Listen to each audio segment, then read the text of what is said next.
İyi günler arkadaşlar. Kanalımıza hoş geldiniz. Bugün yine sizler için yepyeni videolarla karşınızdayım.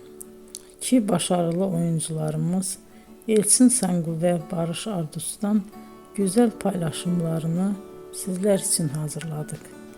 Elçin Sangu, Sevdim Alabora, Yalancı ve Mumları, Kiralık Aşk, İyi Günde Kötü Günde bu dizilerde rol almış ve herkes tarafından çok beğenilmiştir. Biz de Elçin Sangu ve Barış Ardus'tan en güzel sempatik fotolarını sizler için hazırladık. Bu karelerin devamını istiyorsanızsa emeğe saygı olarak kanalımıza abone olup yorum yazmayı unutmayın arkadaşlar. Teşekkür ederim.